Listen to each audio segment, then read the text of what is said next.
VT de abertura Educação à Distância. Diferentes formas geométricas se movem, cortadas pelas cores azul, verde, amarelo e vermelho.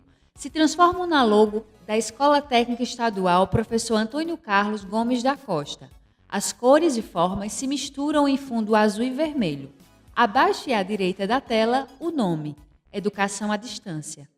Curso técnico em Design de Interiores. Disciplina Projeto de Mobiliário. Competência 1. Conhecer o projeto de mobiliário adequado ao design de interiores, fundamentando-se na pesquisa dos diversos tipos e estilos existentes. Caro estudante, estamos aqui hoje com a aula sobre o mobiliário brasileiro e convidamos um especialista na área, o designer e professor Adailton Laporte de Alencar. E ele vai falar um pouquinho sobre o mestrado dele, que foi na área de designers de mobiliário contemporâneos brasileiros.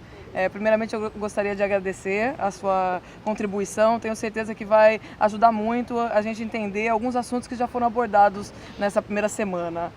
Adailton, na maioria dos casos, quando a gente escolhe um tema para pesquisar, normalmente é porque a gente tem uma afinidade, um interesse muito grande.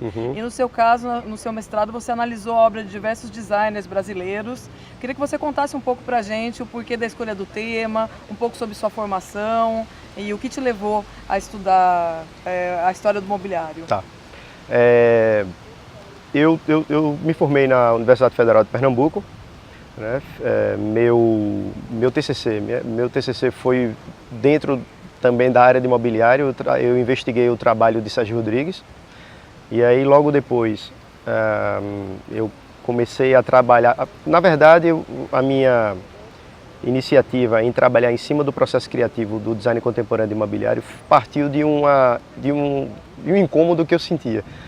Eu não conseguia entender como é que, digamos, a madeira bruta se transformava em peças tão belas como a gente conhece de alguns designers.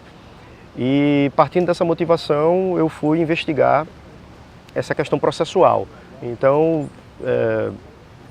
eu tive que ir para São Paulo, que é onde o foco, né, dos profissionais se encontram.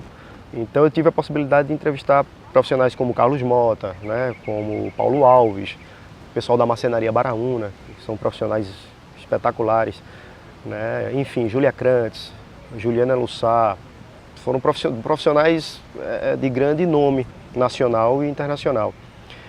E o que aconteceu? Nessa minha pesquisa, eu consegui, baseado nas entrevistas, eu consegui categorizar de que forma, encontrando similaridades de processo. Então, quando eu encontrava similaridade de processo, eu criei categorizações, que foram 3 categorizações. Né? E que eram os designers artífices, que eles se baseavam, eles tinham como o principal elemento expoente a técnica da marcenaria tradicional. Né? Uma segunda categorização eram pessoas que dependiam muito do briefing, tanto o briefing próprio como o briefing da empresa. E a terceira categoria, que eram aqueles profissionais que dependiam muito dos croquis, dos esquetes, dos primeiros traços, para começar a desenhar, a começar a desenvolver o seu projeto. E agora, na minha tese de doutorado, eu estou entrando na questão da psicologia da criatividade, né? Mas a minha dissertação de mestrado foi baseada mais na questão ferramental. Dentre os designers que você entrevistou, existe algo no processo de projeto que te chamou a atenção? Algo curioso, alguma técnica que você poderia nos contar? Sim. Eu fiquei bem surpreso, né? Porque eu percebi que cada profissional tem a sua técnica peculiar. Cada um tem sua peculiaridade, cada um adota a sua metodologia de trabalho, né? Então, exemplo, Carlos Mota, ele não utiliza nenhum software durante o seu projeto, né? Durante a execução de um projeto. Tudo para ele diz que basta somente uma prancheta, uma folha de papel A4 e uma lapiseira, para ele já está suficiente. Já a Júlia Krantz é uma profissional que gosta muito de utilizar o software, apesar de que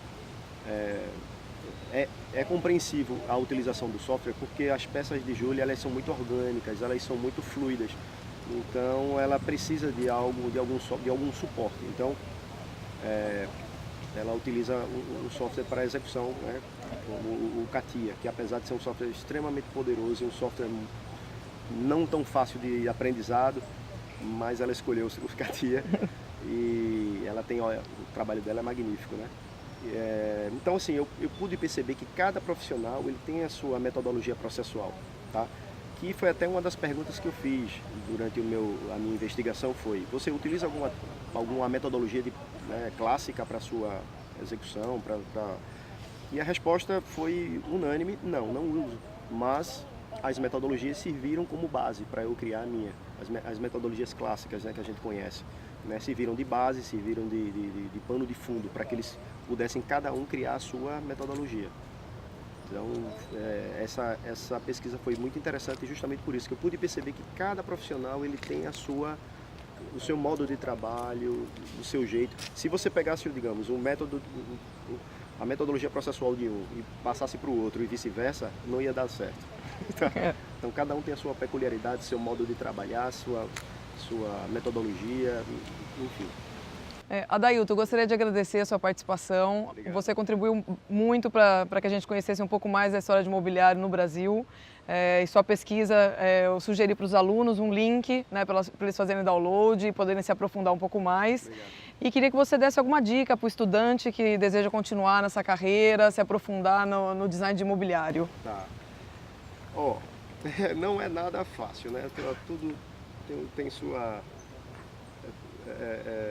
dificuldade, tem todo, principalmente aqui no Nordeste, que a área de imóveis, né, é um pouco complicado.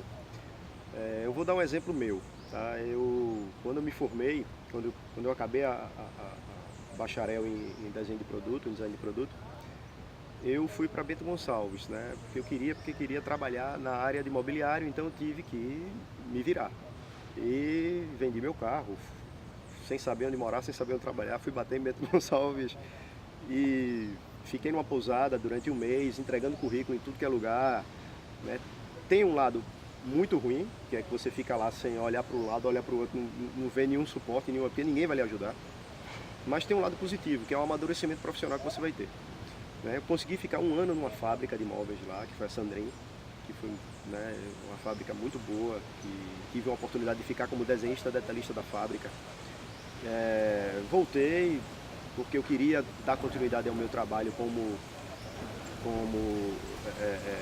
entrar no mestrado e consequentemente entrar no doutorado. Então a experiência que eu tive lá é impagável, tá? Então é isso que eu sugiro para vocês que querem começar nessa área. Vocês não dependem, não esperem ajuda de ninguém. Você não vai ter. Eu acho que e outra, quer aprender um software? Aprende um software, que eu acho que é muito importante. E agora, claro, amadurecer o seu traço, vá para a prancheta, desenhe muito, muito, muito, muito. Tá? Não tem essa coisa que não sei desenhar, não, sabe desenhar, tá? É uma questão de amadurecimento do traço, a questão de você treinar. Se você conseguir os dois, tanto o lado de você fazer sketch, começar a produzir sketch, como também passar para o computador, sei lá, aprender um AutoCAD, aprender o 3D do AutoCAD, softwares de modelagem como o SolidWorks, o Solid Edge, o Inventor, o CATIA, o Rhinoceros, alguns softwares dessa área, se você conseguir também pelo menos aprender um desses softwares, seria ótimo. Se você conseguir conciliar os dois, melhor ainda. Então a dica que eu dou é essa aí, tenta entrar um pouco nesse universo da história do mobiliário para tentar entender como é que veio essa influência do mobiliário português, como é que chegou aqui no Brasil, enfim, né, como se deu como foi que aconteceu essa história até chegar nos dias de hoje do design contemporâneo de imobiliário. Isso é também muito importante para que você possa entender as influências que sofremos, né, os designers hoje em dia, como se comportam, como é a metodologia de trabalho, como eles trabalham, você vai perceber que existe uma gama, um universo muito rico de trabalhos finais. Tipo, os irmãos Campana trabalham de uma forma, Carlos Mota trabalha de outra forma, Sérgio Rodrigues trabalha de... Então, para você mostrar, para você perceber a riqueza, né, que nós temos de profissionais que trabalham na área de imobiliário, né, e para você também perceber, diante de tanta multiculturalidade que a gente vive, como é que ele consegue traduzir isso aí no mobiliário. Isso também é muito importante, tá? E estudar. Ótimas dicas. Obrigada novamente, Adailton. Obrigado. Espero que você, estudante, tenha gostado da nossa conversa e até a próxima. Som direto, Luiz Vitor. Imagens, Leandro Gomes. Juliana Aguiar. Interpretação de Libras, Rafaela Briani. Audiodescrição, Jonara Medeiros Siqueira. Produção de vídeo, Joana Rodrigues. Ilustração, Miguel Machado. Edição, Alisson Lima, professor autor. Letícia Mendes, design educacional. David Souza Nascimento. Maria de Fátima Duarte Angeiras. Renata Marques de Otero. Terezinha Mônica Sinício Beltrão. Coordenação do curso, Sadi Seabra. Coordenação executiva, George Bento Catunda. Coordenação geral, Paulo Fernando de Vasconcelos Dutra.